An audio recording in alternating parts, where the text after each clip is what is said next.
So I want to look at some of the facilitation techniques, some of the small group work, some of the ways in which you might be able to look at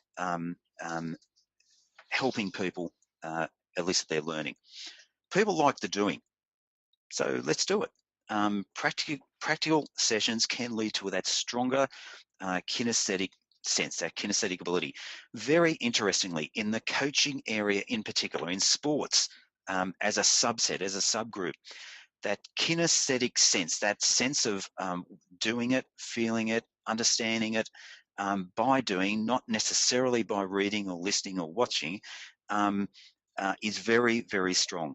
So for sport, certainly encourage that you try to incorporate as many practical elements as possible to assist in eliciting the learning.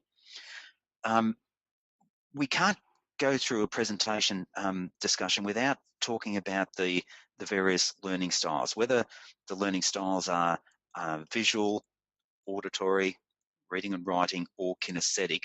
Those styles that I've spoken about earlier, you simply need to have an understanding that there are some different styles, and that some people better respond to some styles as well. So the call here is we would ask that you incorporate a variety of learning styles in order to engage the participants. You can engage the participants in a number of ways. You can do small group work, and that can assist in some learning. Even if you were an orator in a stadium of hundreds of people, you can actually engage the audience. And I've seen this done on a few occasions to great effect, actually, where you can be sitting in a conference room and simply be asked to turn to the person next to you and undertake an activity that would enhance the learning. So you can do that. You can identify some elements where you can actually get you to write down your thoughts, and we'll actually do that. We're asking you now to send in your questions and comments. Later on in this presentation, we'll be doing exactly the same. If we go, I actually want to have a look at the difference between that we might see between you being the presenter to a number of people, and we're questioning that, and you simply being a contributor, a facilitator. We'll go to the next slide. A person that might actually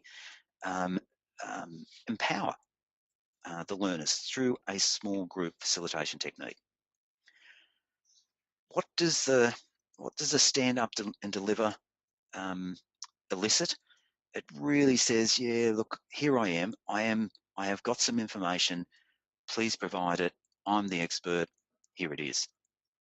Learners tend to be passive within this process, and it's really difficult to actually try to elicit a more active process. Can be done, but it's difficult.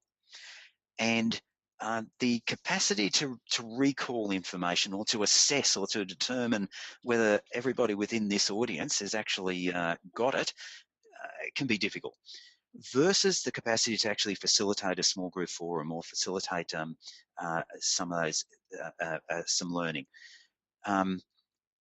It's a different style. You're actually throwing it out there. You're saying, what does the learner know and think? You're actually asking the people to be very active. You're challenging them, and at sometimes assessing them on a cumulative basis to provide the information, and you can provide, you can get some idea of when people provide that information through either examples or oration or reading and writing. You can assist in correcting or reinforcing and guide some of the learning for that. I guess the other element that the facilitated component does is tends to have some level of respect for the other learners. So I guess what we would suggest is that the stand up and deliver has its place, but the capacity to break it down and to go into that small group and move to a more facilitated mechanism of learning is one that we would encourage. Now, we will go to some webinar comments and questions now, and we ask for you guys to actually comment on that. And whilst you're doing that, so I'd ask you, if you would, to go to your comments button and provide some thoughts and comments as to whether you think facilitated group discussion is easy or tough or not. And whilst you're doing that, I might invite both Daryl and Jean for any comments. Maybe we start with Daryl. This is Jean here. Jean. I just wanted to say that, John, I think you've made Daryl's work and my work very easy. That was terrific. And hopefully what we'll be doing is reinforcing some of what you've already said. John, from my perspective, I want to throw a challenge out to the listeners. The challenge is, when you're up and delivering, presenting, facilitating, whatever term you want to use, how much are you positively influencing people's behaviours or changing behaviours? I know a lot of presenters that just get up, deliver, walk out. That's fantastic. To me, it goes one step further. And it can be as small as teaching a group of mentors to actually ask open-ended questions as opposed to closed questions. And therefore, you've changed a behaviour, or you get people to reflect on a behaviour. So what activities, what type of learner-centred things can you do to assist people in influencing their behaviours or changing their behaviours so they walk out with some more things than what they walked in the room with?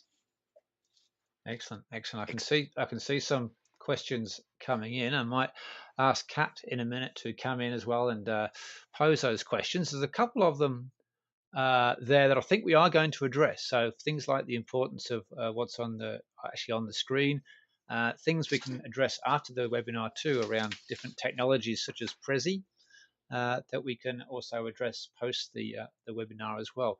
But Kat, have you got a question for the guys at this stage? Sorry, you'll have to forgive the telephone in the background. I hope you can still hear me. That's all right. It doesn't seem to want to stop ringing. There was a question in here about, is there a general comment about the different audiences? So maybe, coaches versus officials and different styles you might use for different audiences, if anyone has a comment on that. Good question, yeah. I'm happy to take that one if you want. In fact, I was going to save this comment until towards the end of the session, but it's nearly reinforcing what Daryl has said. And in fact, I think Jean will touch upon this in a brief moment about the different cultures, the different styles of people, and often you shouldn't pigeonhole people, but there is coaches are very often out there, often very keen to provide comments, often very giving people, and so they want to help, and so they feel very strongly about trying to provide lots and lots of information. And sometimes as a coach, you've really got to question whether you are doing the best thing by the learner by providing lots of that information. Equally, many officials like the rules, like the framework, like the shape and the boxes upon which it's yes or it's no, and find it very uncomfortable in many ways to actually think in some broader senses. Although I've got to say, some of the forums that I've worked with officials has been really empowering. Jean. Yeah, John, we're pretty enthusiastic advocates of this approach to learning, but I think we have to acknowledge that this is one tool in a toolbox, and Stand and Deliver is still up there with them. And I don't know about you guys, but I like going along to a good presenter and listening to a lecture. The other thing I would say, and I think we have to be sensitive to this, some people say, for heaven's sake, just give me the answer.